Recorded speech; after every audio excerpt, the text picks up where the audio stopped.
तो हम लोग बात कर रहे थे वर्ग और वर्गमूल, जिसे इंग्लिश में कहा जाता है स्क्वायर और स्क्वायर रूट। तो जब भी आपको स्क्वायर की बात करूं तो समझ लेना वर्ग है, और स्क्वायर रूट की बात करूं तो वर्गमूल है। क्या होता है स्क्वायर या फिर क्या होता है स्क्वायर रूट, आज हम लोग जानते हैं। तो सबसे पहले हमने यहाँ पे लिख दिया है स्क्वायर या फिर वर्ग। दरअसल ये स्क्वायर जो है, अगर इसकी ज्योमेट्री देखी जाए तो एक ऐसी संरचना होती है, ऐसा चतुर्भुज होता है जिसकी चारों भुजाएं बराबर हो, तो उसे स्क्वायर कहते हैं या फिर वर्ग कहते हैं। मतलब एक ऐसा चतुर्भुज जिसकी चारों भुजाएं क्या हो, बराबर हो, तो उसे क्या कहा जाएगा, वर्ग कहा जाएगा या फिर स्क्वायर कहा जाएगा। मतलब अगर इसकी एक साइड हमने मान ली कि एस है, तो इसकी चारों साइड क्या हो जाएंगी, एस हो जाएंगी, क्योंकि जितनी लंबी ये होगी उतनी लंबी ये, उतनी लंबी ये, उतनी ही ये होगी।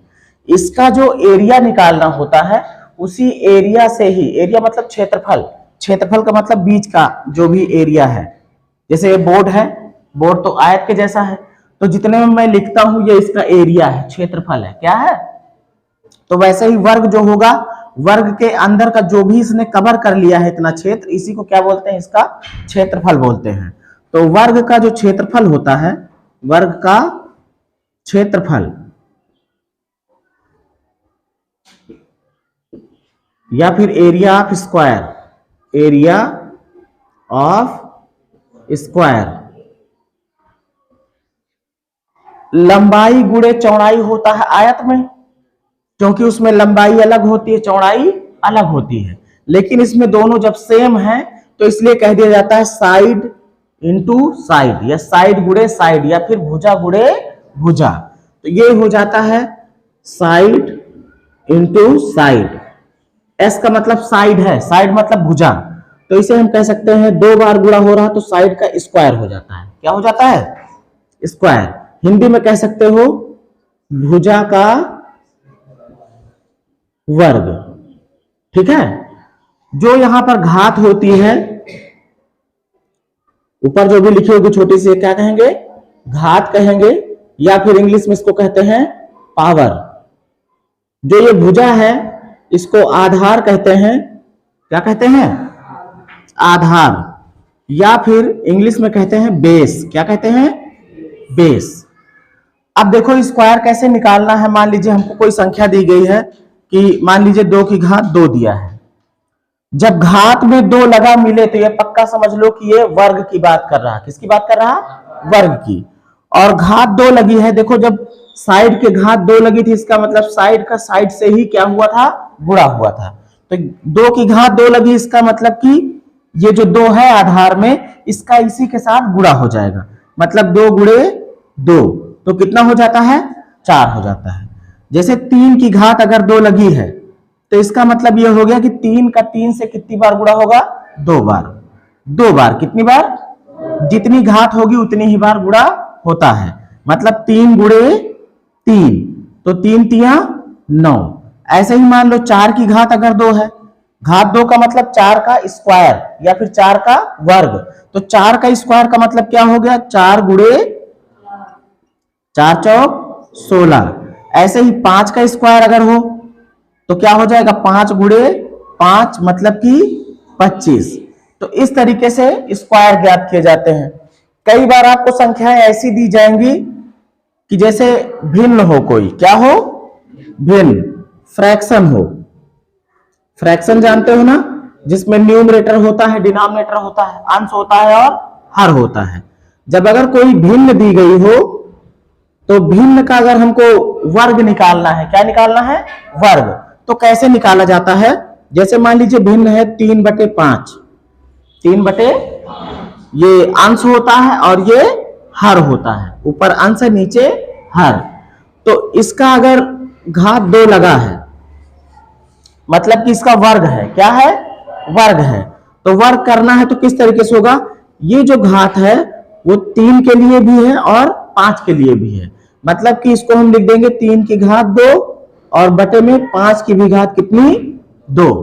तो ये क्या बन जाएगा, 3 गुणे 3, और ये क्या बन जाएगा, 5 गुणे 5।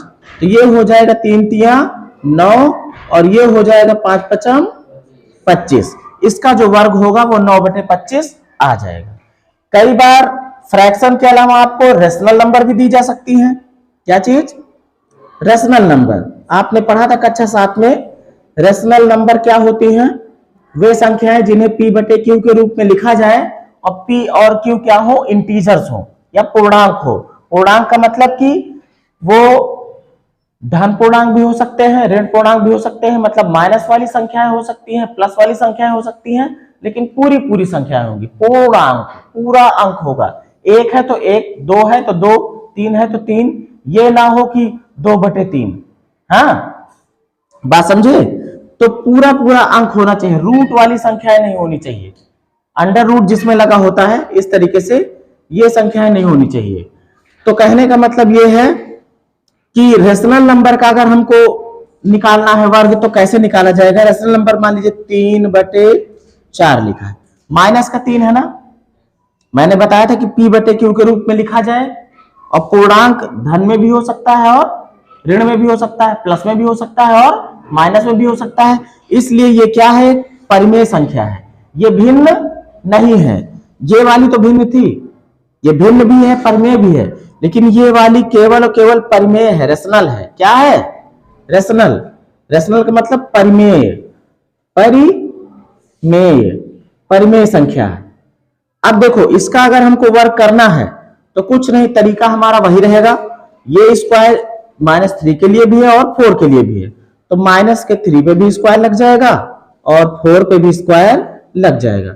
इसको लिखेंगे -3 गुणे -3, 2 बार गुणा होगा ना, और नीचे 4 गुणे 4। देखो जब सम संख्या बार गुणा हो माइनस का, सम संख्या बार मतलब 2 बार माइनस आए, 4 बार आए, 6 बार आए, 8 बार आए, 10 बार आए, सम संख्या में अगर माइनस आए तो उसका उत्तर प्लस में रहेगा। किस में रहेगा? प्लस में। लेकिन अगर विषम संख्या बार आए, जैसे 1 बार आए, 3 बार आए, 5 बार आए, 7 बार आए, तो फिर उसका उत्तर माइनस में आ जाएगा। यहां पर देखो 2 बार आया है, सम संख्या माइनस आया है ना, मतलब इसका उत्तर जो आएगा वो प्लस में आएगा। किस में आएगा? तो 3 3 9 और नीचे 4 चौक 16। ये हो गया परिमेय संख्याओं का वर्ग। अब हम लोग बात करते हैं वर्गमूल की। वर्गमूल 2 विधियों से निकाला जाता है। एक है अभाज्य गुणनखंड विधि। कौन सी विधि? अभाज्य गुणनखंड, गुणनखंड विधि, जिसको आप लोग कहते हो गुणनखंड कर रहे हैं, ठीक है। और दूसरी है, ये पहली है, और दूसरी है भाग विधि। कौन सी विधि? भाग विधि। अब देखो इंग्लिश में इसी को कह देते हैं prime factorization, prime factorization, factorization method. इसको कह देते हैं डिवीजन मेथड। क्या कह देते हैं? Division method.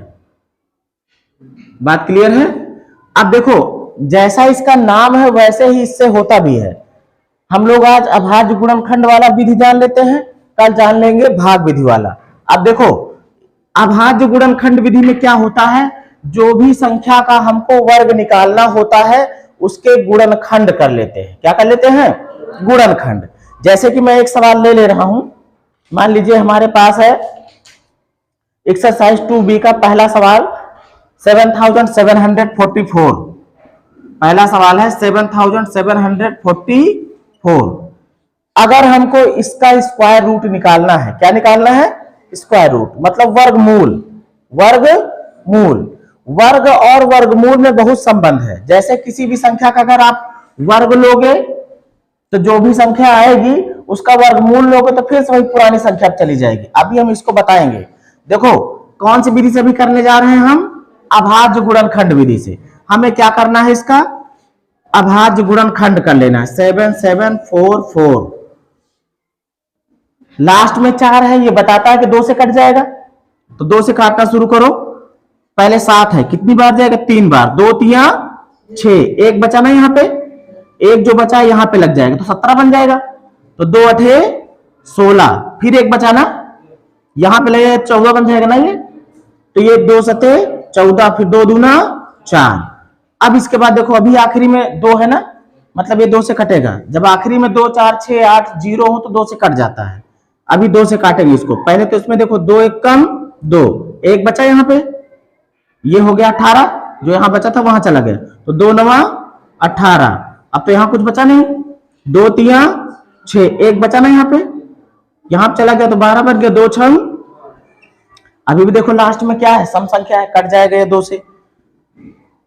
पहली संख्या छोटी है, 2 संख्या ले लो, 2 का पहाड़ा पढ़ोगी 19 से ज्यादा ना हो।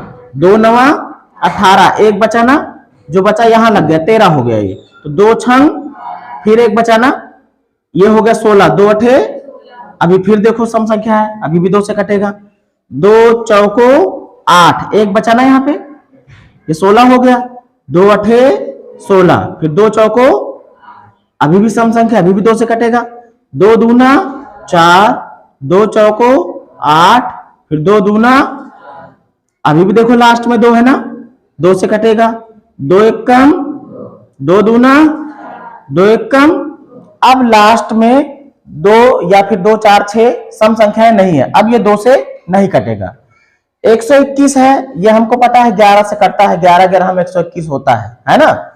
ये 3 से भी नहीं कटेगा क्योंकि 1 2 3 3 और 1 4 अंकों को जोड़ रहे हैं तो 4 आ रहा है, और 4 3 के पहाड़े में नहीं आता, तो ये 3 से नहीं कटेगा, ये 11 से ही कटेगा। कितने से कटेगा? 11 1 कम, एक बच जाएगा ना, यहाँ पे 12 है ना, जो बचेगा वो यहां लगेगा तो ये 11 बन जाएगा। 11 1 कम, फिर से 11 मिल रहा है, 11 1 कम। जब लास्ट में 1 मिल गया इसका मतलब कि अब इसका और गुणनखंड नहीं किया जा सकता। इसके बाद ध्यान देने वाली बात है, जब गुणनखंड हो जाए तो वर्गमूल निकालना है तो 2 2 के जोड़े बना लो समान अंक के। एक जोड़ा बन गया इसका, एक इसका, एक इसका। 11 वाला भी देखो 2 है ना, इसका भी जोड़ा बन गया। तो समान अंकों के 2 2 के जोड़े बनने होते हैं। अब हर जोड़े में से एक ही लिया जाएगा। जैसे यहां से क्या लिया जाएगा? 1 2, यहां से भी 1 2, यहां से भी एक ही लिया जाएगा, यहां से भी एक लिया जाएगा। बात क्लियर? देखो हर जोड़े में से मैंने एक एक अंक ले लिया ना। अब ये क्या बन रहा है? ये बन रहा है 2 दूना 4, 4 दूनी 8, और 11 8 88। कितना हो जाएगा? 88। ये जो 88 है ये हमारा वर्गमूल है। क्या है? ये वर्गमूल है किसका? 7744 का वर्गमूल। वर्गमूल कितना आ गया है? 88। मैंने क्या बताया था? किसी भी संख्या का वर्गमूल लोगे तो जो संख्या आएगी अगर इसका वर्ग कर दोगे तो फिर से ही मिल जाएगी। दोनों एक दूसरे के व्युत्क्रम होते हैं। अगर इसका वर्गमूल निकाला तो 88 आया ना, 88 आया ना। 88 का अगर वर्ग कर दो तो फिर से तुमको क्या मिलेगा? 7744। चेक करते हैं। देखो 88 का क्या कर दो? वर्ग कर दो। मतलब 88 गुणे 88 गुणे 88 हुआ ना। 8 28 64 के 4 हासिल 6, 8 28 64, 64 6 70 है ना। फिर 8 से करोगे फिर यही आएगा 4 0 7, 4 4 7 7। देखो ना यही मिल गई ना फिर से, है ना। मतलब वर्गमूल लोगे तो जो संख्या आएगी उसका वर्ग कर दोगे तो फिर से वही संख्या मिल जाएगी। इसका उल्टा भी हो जाता है। अगर आपने इसका वर्ग किया ये आया, इसका वर्गमूल लोगे तो फिर से 88 हो जाएगा, है ना। तो दोनों एक दूसरे के व्युत्क्रम होते हैं। ठीक है।